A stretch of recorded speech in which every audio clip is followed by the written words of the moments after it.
Assalamualaikum warahmatullahi wabarakatuh. Waalaikumsalam warahmatullahi wabarakatuh. Alhamdulillahi rabbil alamin. Wassalatu wassalamu ala ashrafil anbiya wal mursalin wa ala alihi wa sahbihi ajma'in. Ashhadu an la ilaha illallah wahdahu la syarikalah wa ashhadu anna sayyidana Muhammadan abduhu wa rasuluhu la nabiyya ba'da. Allahumma salli wa sallim ala sayyidina Muhammadin wa ala alihi wa sahbihi ajma'in. Qala Allah Ta'ala fil Qur'anil Karim wa huwa asdaqul qailin. A'udzu billahi minasyaitonir rajim. Bismillahirrahmanirrahim. Fa hal 'asaitum in tawallaitum an tufsidu fil ard wa tuqatti'u arhamakum. Ulaika alladziina la'anahumullahu fa asammahum wa a'ma absarahum. Wa qala sallallahu alaihi wasallam fi hadits syarif, man ahabba ayyubsata lahu fi rizqih wa ayyunsa'a lahu fi atharih falyasil rahimah. Sadaqallahul azim wa sadaqa rasuluhun nabil karim wa nahnu ala dhalika minasyahidin wasyakirin walhamdulillahi rabbil alamin. Para hadirin hadirat dimanapun Anda berada, para pemirsa dan pendengar sekalian, terutama saudara-saudara saya yang ada di Jamaah Masjid Al-Ikhlas Amsterdam, Belanda, yang hari ini jam 13.30 dan di Indonesia, waktu Indonesia Barat, jam 18.30. Alhamdulillah untuk yang kesekian kalinya kita bisa diperjumpakan kembali oleh Allah Subhanahu wa Ta'ala dalam kondisi segar, bugar, tegar, sabar, dan semoga kita tetap menjaga keistiqomahan kita walaupun di tengah pandemi corona yang melanda dunia termasuk Belanda saat ini. Alhamdulillah kita sudah lewati bersama bulan suci Ramadan sepekan yang lalu. Dan kita telah menikmati segala aktivitas dan kegiatan di bulan suci Ramadan dengan berbagai macam tantangan dan rintangannya. Mudah-mudahan amaliyah kita diterima seluruhnya tanpa tersisa oleh Allah Subhanahu wa Ta'ala yang baik-baik dan diampuni segala dosa-dosa kita selama kita hidup di dunia ini, termasuk mudah-mudahan yang dosa besar karena kita sudah bertobat kepada Allah Subhanahu wa Ta'ala. Dan saatnya sekarang kita memasuki bulan berikutnya, yakni bulan Syawal. Bulan peningkatan amal setelah kita di-training oleh Allah selama 1 bulan penuh. Agar di bulan Syawal ini, untuk menunjukkan kepada Allah Subhanahu wa Ta'ala bahwa amaliyah kita di bulan Ramadan itu berdampak positif bagi kehidupan kita. Yang menurut salah satu ulama besar kita, yakni Ibnu Rajab, di dalam Lataiful Ma'arifnya dikatakan bahwa salah satu tanda bahwa Allah Subhanahu wa Ta'ala menerima amal ibadah kita di bulan Ramadan itu apabila kita dimudahkan oleh Allah, diberikan kekuatan oleh Allah untuk melanjutkan tradisi ibadah-ibadah di bulan Ramadan.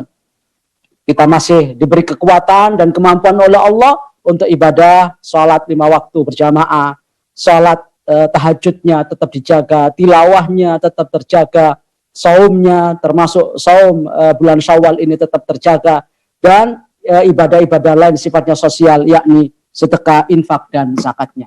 Kalau itu terus berlanjut, itu pertanda bahwa Ramadan kita diterima oleh Allah Subhanahu wa Ta'ala. Walaupun di bulan Ramadan itu kita lebih fokus ibadah kita pada ibadah-ibadah yang sifatnya vertikal kepada Allah Subhanahu wa Ta'ala, puasa, kemudian salat taraweh, tilawah Quran, iktikaf, walaupun sebagian ada juga yang kaitannya dengan horizontal, yakni sedekah, infak, dan zakat. Tapi di bulan Syawal ini kita banyak dianjurkan oleh Allah Subhanahu wa Ta'ala maupun Rasulullah sallallahu alaihi wasallam, setelah kita di dalam bulan Ramadan melakukan banyak ibadah-ibadah sifatnya vertikal, maka sekarang ibadah-ibadah horizontal yang harus kita lakukan dalam rangka untuk menghilangkan dosa-dosa kita sesama manusia. Kalau dosa kepada Allah Subhanahu wa Ta'ala dengan Ramadan kemarin, insya Allah mudah-mudahan seluruhnya sudah terhapuskan. Tapi Allah Subhanahu wa Ta'ala tidak akan mengampuni dosa kita yang sesama manusia kalau belum sesama manusia ini mengampuni dan memaafkan kita. Maka saatnya sekaranglah kita waktunya untuk saling memaafkan, saling bersilaturahim, saling halal bihalal di antara kita, sehingga dosa-dosa di antara kita, kesalahan-kesalahan di antara kita, baik yang kita sengaja maupun tidak, Mudah-mudahan dengan acara halal bihalal ini, dengan silaturahim ini bisa menghapuskan, bisa menghancurkan, bisa meleburkan seluruh kesalahan-kesalahan itu, sehingga ketika kita menghadap Allah Subhanahu wa taala sudah tidak ada lagi beban, baik dosa kita kepada Allah maupun dosa kita kepada sesama manusia. Oleh karena itu, hari ini kita coba untuk melakukan halalun bihalalin. Melakukan untuk bisa meminta maaf. Meminta ya kesadaran antara sesama kita untuk saling memaafkan di antara kita. Oleh karena itu dalam rangka halal bihalal ini, kita akan mengambil satu tema yang bukan asing tetapi penting, bukan baru tetapi perlu, dan tidak terlalu spesial tapi insya Allah bisa jadi bekal, dan tidak terlalu eksklusif tapi insya Allah berdampak positif. Walaupun ini dianggap biasa, kita berharap dampaknya luar biasa. Yakni tema itu bangun silaturahim yang solid di tengah wabah COVID. Kita sekalipun sedang mendapatkan ujian dari Allah Subhanahu wa taala dengan adanya wabah corona yang melanda dunia termasuk Belanda dan Indonesia. Tapi silaturahim tidak boleh putus. Halal bihalal tidak boleh berhenti. Banyak fasilitas dan sarana yang bisa kita jadikan sebagai wasilah untuk saling memaafkan, saling menyadarkan sesama kita agar mengampuni dan memaafkan kesalahan-kesalahan sesama kita yang mungkin saja kita ada salah dan ada khilaf. Itulah sebabnya kita selalu berdoa kepada Allah Subhanahu wa taala agar doa-doa kita terkabul, amaliyah kita terkabul di sisi Allah Subhanahu wa taala. Dulu para sahabat selalu mengucapkan taqabbalallahu minna wa minkum wa ja'alana minal a'idina wal faizin. Mudah-mudahan Allah ya menerima segala amal kebaikan kita dan kebaikan Anda semuanya, dan mudah-mudahan Allah Subhanahu wa taala jadikan kita orang-orang yang kembali kepada fitrahnya, yang tidak punya dosa baik kepada Allah ataupun kepada manusia, wal faizin. Kita menjadi orang beruntung karena menang melawan nafsu dan syahwat kita, memerangi keinginan-keinginan jahat kita pada saat bulan suci Ramadan, dan bisa melawan kejahatan dan gangguan daripada setan laknatullah. Lalu apa sekarang yang disebut dengan halal bihalal itu? Halal bihalal dari segi hukum adalah lawan kata daripada haram. Haram adalah sesuatu yang terlarang dan berdosa. Sementara halal adalah sesuatu yang dibolehkan dan tidak berdosa kalau dilakukan. Sehingga dengan demikian makna halal bihalal kalau dipadukan dari segi hukum tadi adalah bersikap terhadap pihak lain yang tadinya haram dan berdosa. Misalnya kita saling memaki, kita saling mencaci, saling mendiamkan diri, tidak menegur dan tidak bertegur sapa, itu kan haram dan berdosa. Maka dengan adanya halal bihalal ini, kita rubah ya hubungan yang haram tadi menjadi halal. Yang tadinya kita telah banyak mencaci maki lalu kita maaf kemudian minta halalnya, dulunya pernah membuli kita minta halalnya lalu kita diampuni dan dimaafkannya, lalu mungkin kita pernah melakukan sesuatu yang mengarah kepada kezaliman, sekarang minta dihalalkan, maka itu berubah menjadi halal semua. Yang tadinya haram, mendiamkan, sekarang kita menegur dan memulai salam, maka semuanya yang tadinya haram itu berubah menjadi halal. Dengan demikian, makna halal bihalal adalah bersikap ya terhadap orang lain yang tadinya haram dan berdosa, kita rubah dengan hubungan dan komunikasi yang menjadikan kita saling memaafkan, dan akhirnya halal bihalal yang kita memaafkan dia pun juga memaafkan kita. Itu dari segi hukum. Kemudian kalau dilihat dari segi bahasa, halal itu berasal dari akar kata halal ya halalun, lawan daripada haram tadi itu. Ya, yang artinya halal itu dari kata-kata hilun ya menjadi halal, itu bentuk masdarnya, yaitu maknanya secara bahasa, secara etimologi adalah menyelesaikan problem, mengurai benang kusut, melepaskan ikatan, mencairkan yang beku. Jadi halal itu adalah menyelesaikan problem di antara kita. Mungkin kita punya masalah dengan sesama saudara kita. Kita pernah kusut hubungannya dengan saudara kita. Pernah ada ikatan-ikatan yang belum terlepas dengan saudara kita dan tetangga kita. Mungkin hubungan kita dan komunikasi kita beku, tidak cair, maka dengan halal bihalal ini diharapkan semua problem yang menghambat tadi bisa menjadi ya selesai di antara kita. Lalu juga kalaupun ada ya benang-benang kusut di antara kita. Dengan halal bihalal ini yang kusut-kusut bisa terurai. Kemudian juga mungkin di antara kita ada yang punya hubungan yang beku, tidak cair. Maka dengan halal bihalal ini diharapkan mencair dan tidak ada masalah lagi. Begitu pula yang dulunya terikat hatinya, tidak mau menegur, bertegur sapa, tidak mau menyampaikan salam, tidak mau berkunjung, tidak mau berziarah, tidak mau bersowan kepada tetangganya. Maka dengan halal bihalal seluruh ikatan-ikatan yang membelenggu kita itu kemudian terlepas semua. Dengan demikian maka halal bihalal di antara kita sudah terjadi. Halal, sudah tidak ada dosa di antara kita dengan yang lain. Itulah makna daripada halal bihalal baik secara hukum maupun secara lughawi ataupun secara istilahi. Lalu ada bentuk-bentuk di dalam halal bihalal itu. Minimal ada 5 bentuk halal bihalal. Ya. Orang halal bihalal itu ada kalanya hanya niat dan ikrar minta maaf dan memaafkan. Ya, misalnya kita datang ke rumah tetangga kepada saudara atau yang jauh jaraknya, bisa menggunakan medsos, bisa menggunakan internet, bisa menggunakan telepon, ya dengan niat untuk menyambung silaturahim sambil minta maaf dan saling memaafkan. Itu adalah tingkatan pertama. Tingkatan yang kedua, kalau jaraknya dekat dan fisik ketemu fisik, niat plus jabat tangan. Niat silaturahim, niat halal bihalal, lalu jabat tangan. Karena dengan jabat tangan itu kata Rasulullah SAW, kalau tidak dalam kondisi corona, kalau corona seperti ini jabat tangan malah haram karena bisa menimbulkan bahaya. Kalau dalam kondisi normal, orang yang sesama mahramnya atau yang orang-orang yang halal untuk diajak berjabat tangan, maka kata Rasulullah, dengan berjabat tangan itu, sebelum kita melepaskan tangan kita dari jabat tangan itu, maka rontoklah dosa-dosa kecil di antara kita. Itu niat, lalu ditambah dengan jabat tangan. Atau tingkatan yang ketiga, niat plus ijab qabul. Ijab qabul itu maksudnya mohon maaf lahir batin, ya, taqabbalallahu minna wa minkum, taqabbal ya karim, wa ja'alanallahu wa iyyakum minal aidin wal faizin. Itu namanya ijab qabul. Niat plus ijab qabul saja, tidak pakai jabat tangan. Karena apa? Karena jaraknya jauh seperti Belanda dengan Indonesia. Dia silaturahimnya, halal bihalalnya adalah menggunakan WA atau medsos yang lain, ya. Bisa digunakan internet itu untuk melakukan silaturahim dan sekaligus halal bihalal. Dan itulah namanya tingkatan yang ketiga, niat plus ijab qabul tanpa jabat tangan. Kemudian tingkatan yang keempat, niat, silaturahim dan halal bihalal, lalu ketemu orangnya langsung jabat tangan dan mengucapkan ijab qabul.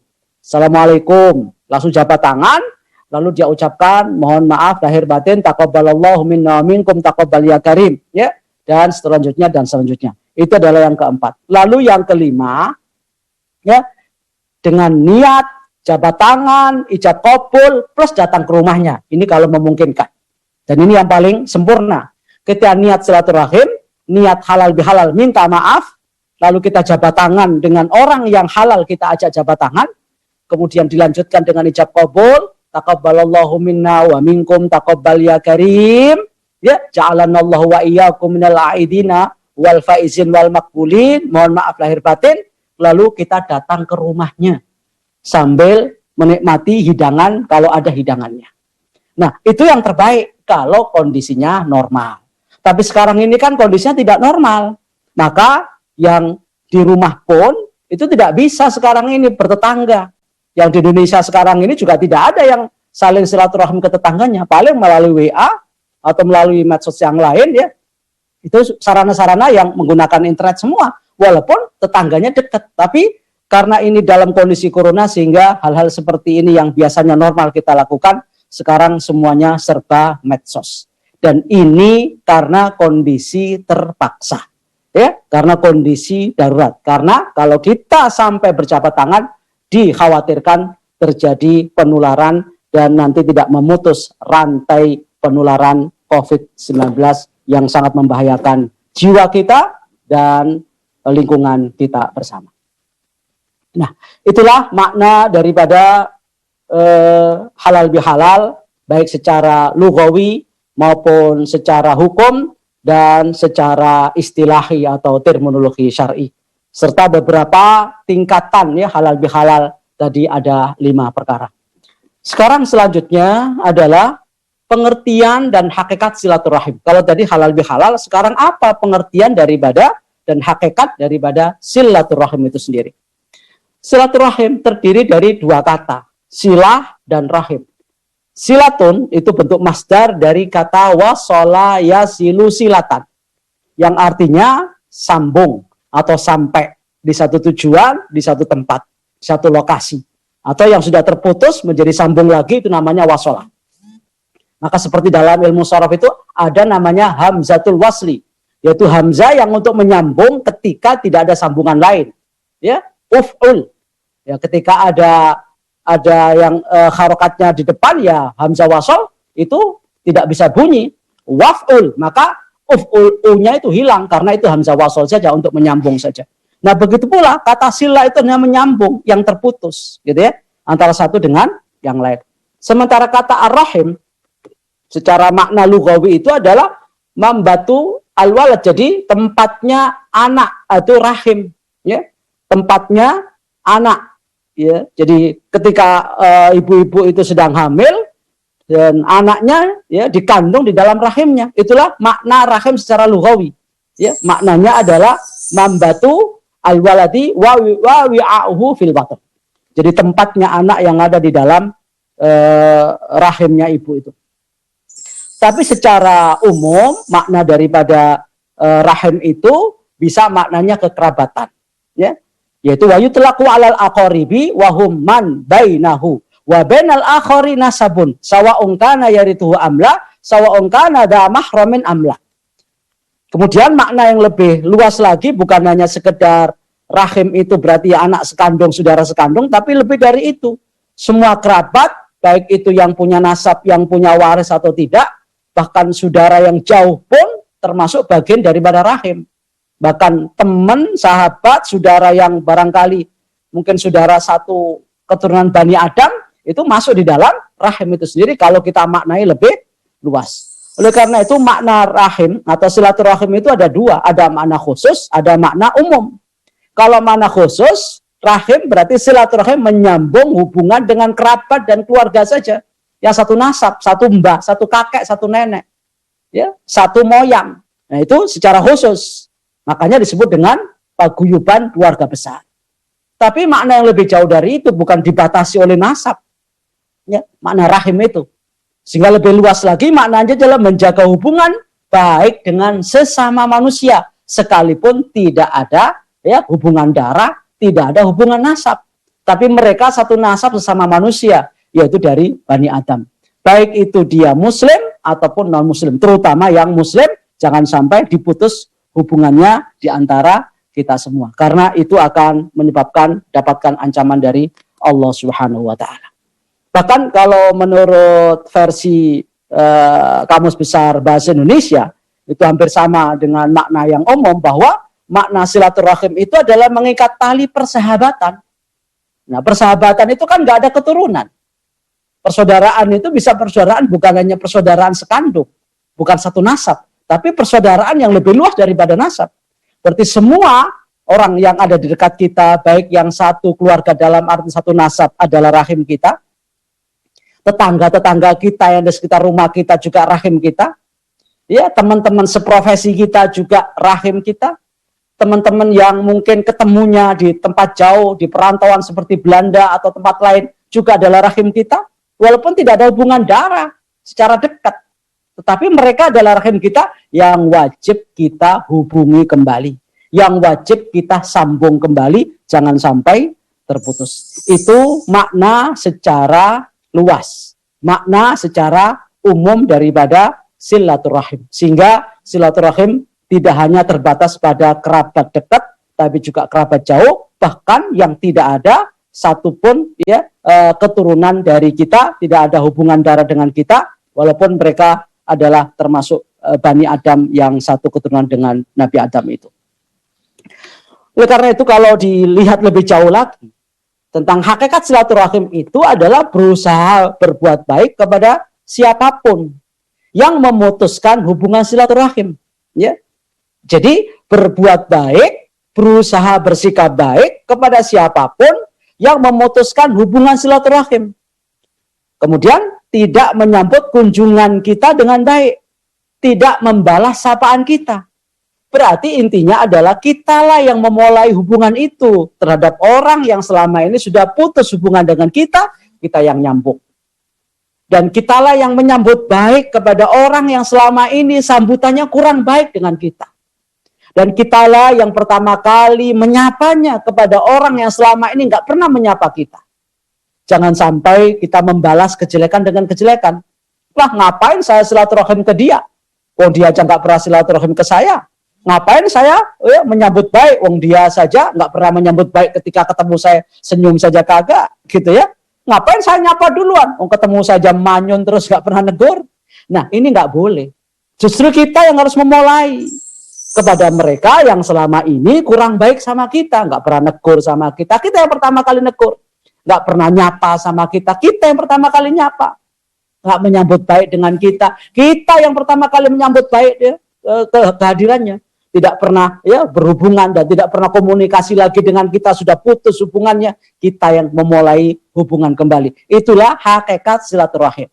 Sehingga silaturahim itu bukan hanya menunggu kebaikan orang lain, tapi ini karena perintah Allah.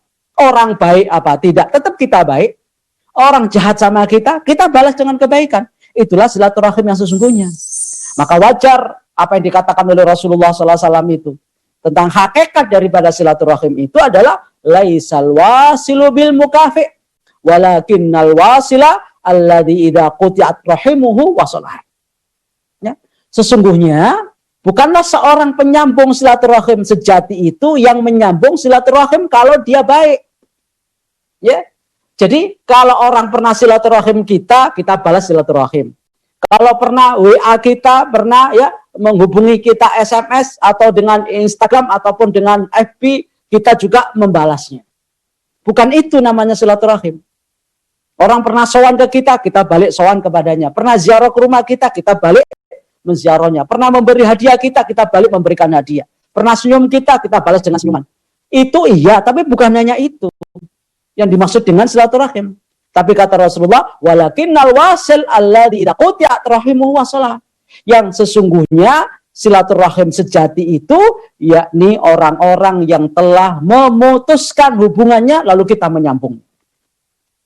Yang orang di mana tidak pernah menegur sapa kepada kita yang pertama kali menegurnya. Di mana kita berbuat baik kepada orang yang selama ini berbuat jahat kepada kita. Kita senyum duluan kepada orang yang jarang senyum sama kita. Nah itulah namanya silaturahim yang sesungguhnya. Bukan main balas-balasan. Kalau mereka jahat kita balas dengan kejahatan. Kalau mereka berbuat negatif kita juga berbuat negatif. Itu bukan silaturahim yang sesungguhnya. Silaturahim yang sesungguhnya yaitu kita balas kejahatan dengan kebaikan. Kita balas negatif dengan positif. Kita balas keburukan dengan kebaikan-kebaikan yang kita miliki. Sehingga kalau ada orang yang memberikan sesuatu tindakan tidak baik, membuli kita, jangan dibalas dengan pembulian, karena itu bukan termasuk bagian daripada silaturahim. Yang baik adalah bully dibalas dengan tali silaturahim yang baik. Nah itu sesuai dengan apa yang dianjurkan dan diajarkan oleh Rasulullah Shallallahu Alaihi Wasallam. Nah selanjutnya setelah kita ketahui makna silaturahim yang sejati adalah menyambung yang putus, bukan menyambung yang sudah sambung. Sekarang apa keutamaannya? Apa manfaatnya? Apa dampak positifnya daripada silaturahim itu? Kok kita disuruh-suruh untuk menyambung yang memutuskan hubungan? Kok kita disuruh-suruh untuk menyapa yang selama ini nggak pernah nyapa? Kok kita disuruh negur pertama kali kepada orang yang nggak pernah negur sama kita? Kok kita disuruh senyum duluan kepada orang yang selama ini manyun sama kita? Berat kan ini? Oleh karena itu, Allah Subhanahu wa Ta'ala melalui Rasulnya memberikan motivasi. Sekalipun itu berat rasanya untuk menyambung yang putus tadi, tapi Rasulullah SAW memberikan hadiah, memberikan bonus, memberikan motivasi, agar kita terpacu dan terpicu, terdorong untuk melakukan silaturahim walaupun terasa berat. Apa kata Rasulullah SAW agar kita termotivasi terus? Man ahabba yubsatalahu fi rizki wa yunsa'alahu fi athari falyasir rahimah. Keutamaannya adalah barang siapa yang ingin rezekinya diperluas, diberkahi oleh Allah, dan umurnya ingin diperpanjang oleh Allah, maka hendaklah silaturahim. Jadi resep kalau ingin rezekinya berkah, umurnya juga dipanjangkan oleh Allah, maka salah satu cara yang diberikan oleh Allah kepada kita adalah dengan silaturahim. Berarti kebalikannya, kalau kita memutuskan silaturahim, maka rezeki kita nggak berkah. Umur kita nggak diperpanjang oleh Allah dan tidak diberkahi oleh Allah. Lalu mungkin ada yang bertanya, loh, bukankah rezeki sudah dipatok sama Allah? Bukankah rezeki sudah ditentukan oleh Allah? Kenapa harus diperluas dan diperbanyak oleh Allah ketika silaturahim? Bukankah umur juga sudah sesuai dengan ajalnya? Kalau sudah waktunya, idza jaa ajaluhum la yastakhiruna sa'atan wa la yastaqdimun. Enggak bisa maju, enggak bisa mundur. Kenapa dengan silaturahim kok bisa ditawar? Nah, ada keterangan-keterangan yang mungkin perlu kita renungkan bersama. Jadi yang dimaksud dengan rizki diperbanyak atau diperluas oleh Allah Subhanahu wa taala, diberikan keberkahan. Mungkin saja gaji kita tetap segitu-gitunya, 5 juta sampai 10 juta. Tapi cukup untuk membeli apa saja. Membeli ini cukup, membeli itu cukup, butuh ini cukup, namanya rezeki pas-pasan. Pas butuh ada, buka dompet ada. Ketika kita ingin apa aja ada, itu namanya berkah. Nah, ada orang yang rezekinya banyak, melimpah, tapi kurang terus. Nah, itu enggak berkah namanya. Ya, tadi ditipu orang, dibohongi orang, dicolong orang, dimaling orang. Kita itu aman-aman saja rezeki kita. Itu salah satunya adalah karena kita mendapatkan bonus dari Allah karena kita silaturahim. Ya, makna daripada rezeki. Bahkan ada sebuah penelitian yang menyatakan yaitu silaturahim itu bisa memberkahi rezeki kita. Ada riset ya, sosiolog dari Harvard yaitu tentang bagaimana cara orang mendapatkan pekerjaan. Menurut riset yang dilakukan pada tahun 70-an ini, hasilnya adalah bahwa mayoritas orang mendapatkan pekerjaan berdasarkan koneksi pribadi. Hubungan silaturahim, kekeluargaan. Ini kadang-kadang membantu kita untuk dapatkan pekerjaan. Nah, kalau kita nggak pernah interaksi dengan orang, nggak pernah silaturahim dengan orang, nggak pernah kenalan dengan orang baik secara fisik maupun melalui medsos, nggak ada jaringan, nggak ada connect sama sekali, bagaimana kita akan dapat informasi, dan bagaimana kita akan mendapatkan jaringan, dan bagaimana kita akan dapatkan ya rezeki dari orang lain. Orang lain nggak kenal kita. Maka salah satu hasil risetnya bahwa orang mendapatkan pekerjaan itu karena silaturahim, karena hubungan baiknya, karena sering connecting dan membangun jaringan. Dan ini betul berarti kata Rasulullah SAW, barang siapa yang ingin rezekinya ditambahi dan diberkahi oleh Allah, silaturahim. Karena dengan silaturahim banyak jaringan yang bisa kita bangun. Membangun komunikasi, membangun interaksi dan informasi. Sehingga mungkin kalau kita punya dagang, kita bisa sebar di grup WA kita, mungkin di FB kita, mungkin Instagram kita. Orang semuanya tahu, akhirnya orang membeli dan menjawab, merespon, kemudian rezeki kita bertambah. Itu dari sisi rezeki. Nah, bagaimana dengan umur? Apakah bisa diperpanjang? Nah, ada dua makna. Mungkin bisa jadi umurnya 70 ditambah 10 tahun jadi 80. Berarti ditambah oleh Allah Subhanahu wa taala. Ini kehendak Allah. Namanya takdir mu'allaq, tergantung daripada perbuatan kita di dunia.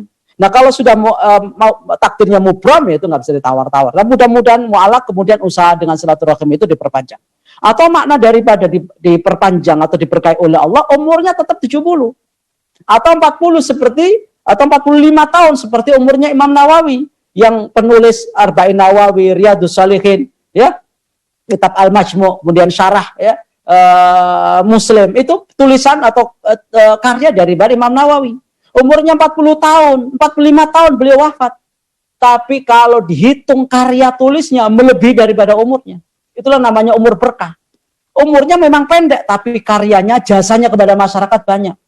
Ya, jasa dan kebaikannya kepada orang kalau diukur dengan umurnya nggak cukup. Itu namanya umur berkah. Maka salah satu caranya adalah dengan silaturahim sehingga jasa kita dikenang. Walaupun kita sudah meninggal, seakan kita masih hidup. Coba itu pahlawan-pahlawan itu yang gerakannya kemana-mana membela kebenaran, komunikasi kemana-mana membela kebenaran demi kemerdekaan bangsa Indonesia. Sampai sekarang Kiai Hasyim Asy'ari, Kiai Ahmad Dahlan, ya di Ponegoro sampai sekarang ya Bung Tomo disebut-sebut terus namanya.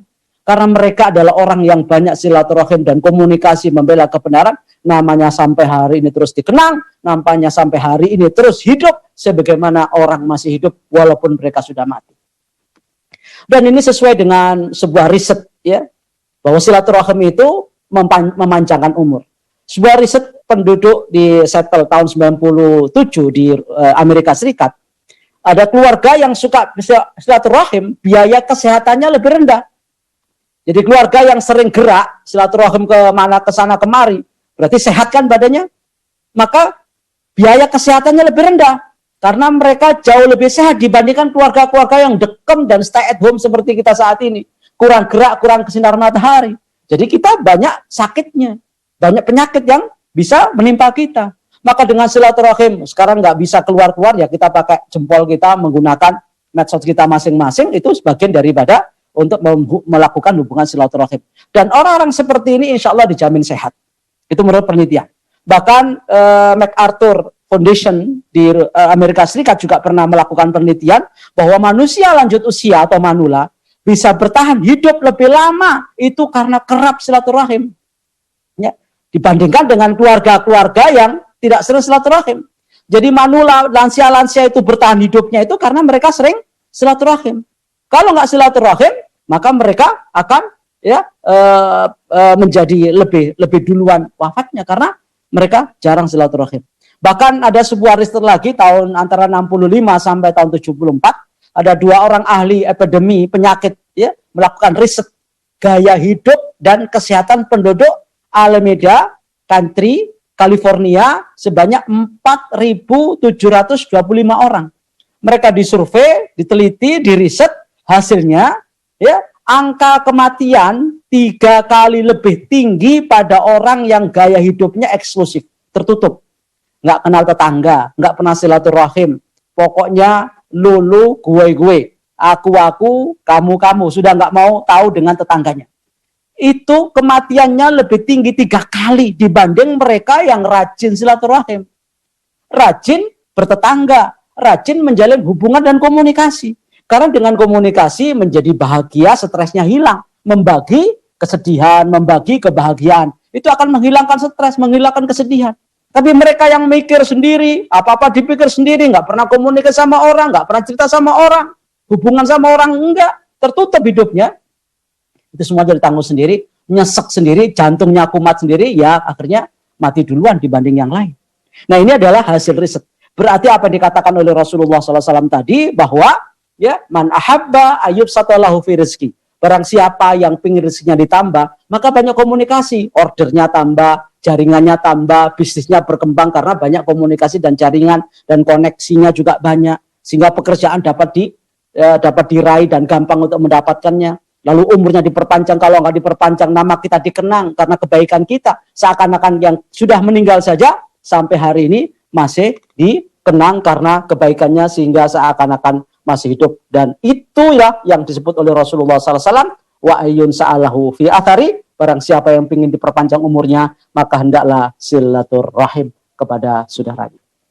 Nah, itu beberapa hal yang perlu kita sadari bersama, bahwa silaturahim itu banyak melahirkan kebaikan, ya baik dari rezeki kita maupun dari segi umur kita.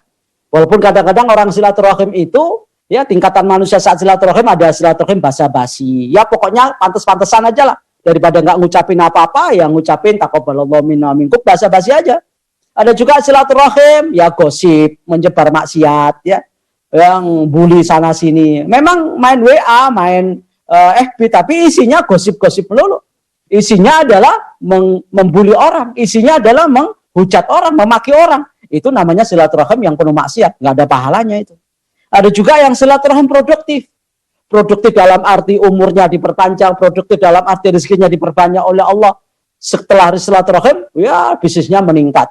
Setelah silaturahim, ya badannya terus sehat. Ya nggak pernah sakit-sakitan. Itu produktif. Kemudian kawannya semakin banyak, ya jaringannya semakin meluas. Itu adalah karena produktif, karena kita bisa mensikapi bagaimana semestinya orang itu ya menjalin hubungan silaturahim, bukan hanya sekedar basa-basi, bukan lagi silaturahimnya mengandung maksiat, gosip dan lain sebagainya, membuli orang, memprovokasi orang, bikin panas suasana, ya, dan kemudian menghujat sana sini, memaki sana sini. Tapi silaturahim yang baik adalah silaturahim yang produktif, menghasilkan sesuatu yang positif bagi kita, baik rezeki kita bertambah, usaha kita bertambah berkah, ya, jaringan kita bertambah, teman kita bertambah, sahabat kita bertambah, saudara kita bertambah. Itulah yang kita inginkan dari silaturahim kita ini adalah silaturahim yang produktif. Jangan sampai silaturahim kita ini malah sesuatu yang bisa menggerogoti pahala puasa kita Ramadan kemarin, sehingga apa yang kita harapkan selama ini agar dihancurkan dan dileburkan dosa-dosa kecil kita oleh Allah Subhanahu wa taala, ternyata di bulan Syawal kembali lagi dosa kita berkembang dan bertambah. Maka itu tidak sesuai dengan anjuran dan ajaran Rasulullah Shallallahu alaihi wasallam. Ya, selanjutnya hal-hal yang perlu dilakukan saat silaturahim. Ya. Nah, sekarang perlu kita lihat apa saja agar produktif silaturahim kita ini. Pertama adalah harus meluruskan niat. Jadi hal-hal yang perlu dilakukan saat silaturahim agar menjadi produktif, pertama, luruskan niat. Saya silaturahim ini karena Allah, bukan cari sesuatu yang sifatnya materi. Saya ingin membangun ukhuwah yang solid, sekalipun di tengah COVID. Saya membangun kekeluargaan yang erat, sekalipun banyak orang yang sedang sekarat. Dan di antara kita mungkin sudah jatuh melarat, tapi tetap komunikasi dengan kerabat harus dijabat erat. Ya.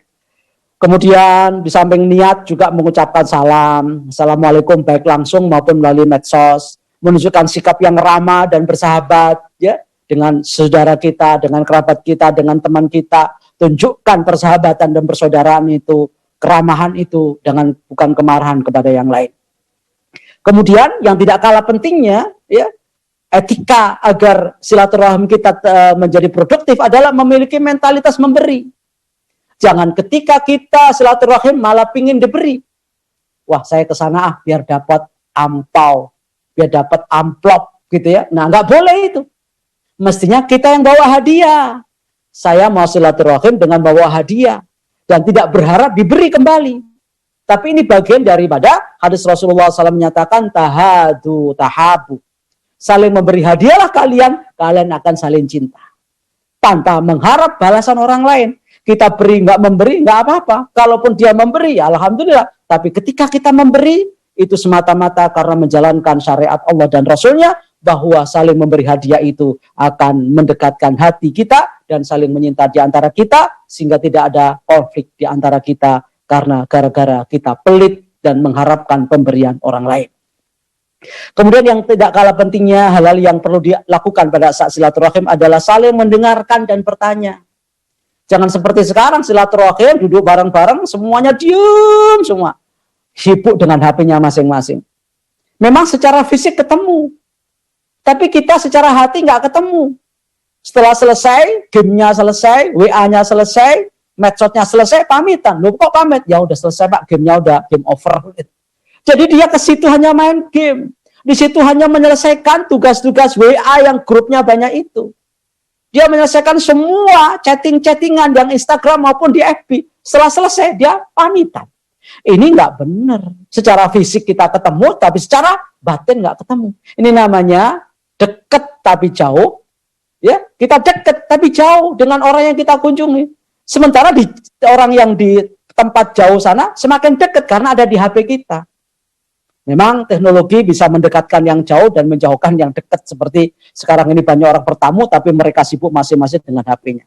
Kemudian yang tidak kalah pentingnya, kita ambil ya keburukan, kita balas keburukan itu dengan kebaikan. Kalau orang tidak menyapa kita yang menyapa dulu. Nggak menegur kita negur duluan. Nggak silaturahim sama kita yang duluan silaturahim. Nggak membalas ucapan kita, ya kita duluan yang membalasnya. Wa ahsin ila man asa ilaik. Yaitu bahwa kita harus berbuat baik kepada orang yang berbuat jahat kepada kita. Walaupun ini terasa berat. Tapi inilah yang akan dijanjikan oleh Rasulullah tadi itu, bahwa rezeki kita akan bertambah, berkah, dan umur kita akan diperpanjang oleh Allah Subhanahu wa ta'ala. Selanjutnya saya akan tuntaskan sebentar ya hal-hal yang perlu dijauhi ketika silaturahim. Nah, sekarang Apa saja yang perlu jauhi dari silaturahim biar produktif? Kalau tadi produktif itu harus banyak memberi, tidak ingin diberi orang, kita dengan niat yang tulus, biar produktif. Sekarang apa yang harus dihindari biar tidak negatif silaturahim? Yaitu jangan sampai memamerkan kekayaan dan kebolehan kita di depan orang. Wah, datang ke rumah orang, pamer gelangnya serenteng, kalungnya segandul 5 kilo. Waduh, semuanya pakaiannya, Masya Allah, kayak penyanyi mau pentas begitu ya. Jadi jangan pamer kekayaan di depan orang yang, apalagi di depan orang miskin. Itu sama sekali tidak menyenangkan, justru menyakitkan.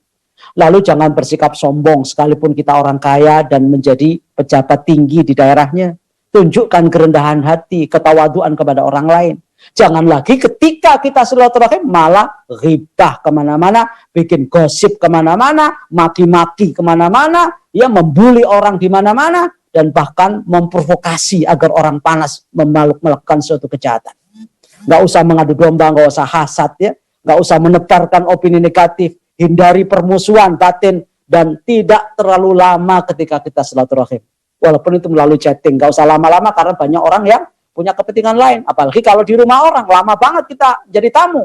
Udah habis semua itu makanan yang dihidangkan, baru pulang. Ya, padahal masih banyak tamu yang lain yang mau datang, akhirnya nggak mau datang gara-gara kita ada di rumah itu. Inilah yang dimaksudkan harus dihindari, dijauhi agar silaturahim kita ini produktif, yaitu tidak memamerkan kekayaan atau kebolehan kita. Yang kedua, tidak menunjukkan kesombongan, tidak ghibah, ya membicarakan kejelekan orang, tidak mengadu domba, tidak hasad, tidak menebarkan opini negatif, menghindari permusuhan batin, dan lagi-lagi jangan terlalu lama di rumah orang karena orang mungkin mau istirahat atau mungkin ada tamu lain yang hendak bertamu gara-gara ada kita, kemudian dia tidak jadi ke rumahnya. Nah, karena kita menghalangi orang lain. Itulah yang bisa kita lakukan dan harus kita hindari ya, hal-hal yang sifatnya negatif tadi, sehingga apa yang kita harapkan dari silaturahim produktif ini benar-benar bisa kita raih bersama. Ya. Selanjutnya yang terakhir adalah apa akibatnya. Nah, sekarang ini yang terakhir. Apa akibat yang akan ditimbulkan bagi orang yang tidak mau silaturahim, bahkan memutus silaturahim? Pertama, ini dosa besar. Kalau dosa besar, pastilah ini dilaknat oleh Allah Subhanahu wa taala. Ya, maka Allah katakan di dalam sebuah ayatnya, surat Muhammad ayat 22 sampai 23 itu Allah mengatakan, "Fahal asaitum in tawallaitum am tufsidu fil ardi wa tuqatti'u arhamakum ulaikal ladzina la'anahumullahu fa asammahum wa ma absarahum." Ya. Apakah kiranya jika kamu berkuasa, punya posisi, kamu akan membuat kerusakan di muka bumi dan memutuskan hubungan silaturahim? Mereka itulah orang-orang yang dilaknati oleh Allah Subhanahu wa taala dan ditulikan telinganya dan dibutakan matanya. Mungkin maksudnya adalah diberi nasihat tidak masuk, ya, diberi taujih tidak masuk, diberikan ya ceramah juga nggak masuk. Itu ditulikan telinganya dan dibutakan matanya daripada melihat kebenaran-kebenaran yang ada.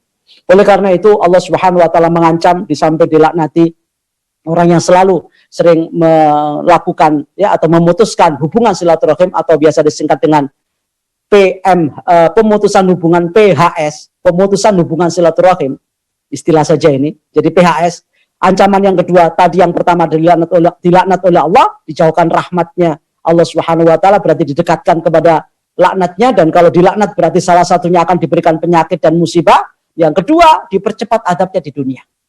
Jadi ada 3 orang yang dipercepat adabnya oleh Allah di dunia ini. Siapa mereka? Di antaranya adalah orang yang memutus hubungan silaturahim. Yang kata Rasulullah SAW, "Amin dampin ajdaru ayyu ajilallahu ta'ala li sahibi al-uquba fid dunya ma'ama yutakhiruhu lahu fil akhirah min qati'atir rahim wal khiyana wal katib.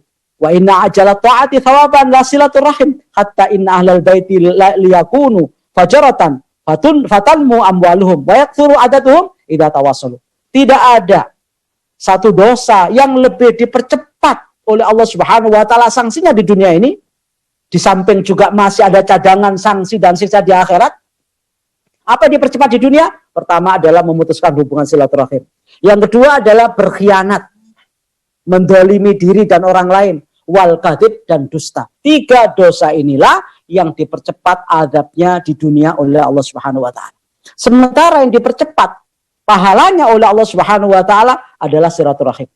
Bahkan kalau ada sebuah keluarga yang tidak soleh-soleh amat keluarga itu, tapi mereka sangat baik silaturahimnya, maka Allah Subhanahu wa taala akan berkahi hartanya dan akan berkahi keluarganya. Itu sebagaimana yang dikatakan oleh Rasul bahwa seandainya ada keluarga yang fajarah, mereka adalah orang-orang jahat, tetapi silaturahimnya baik, Allah berkahi.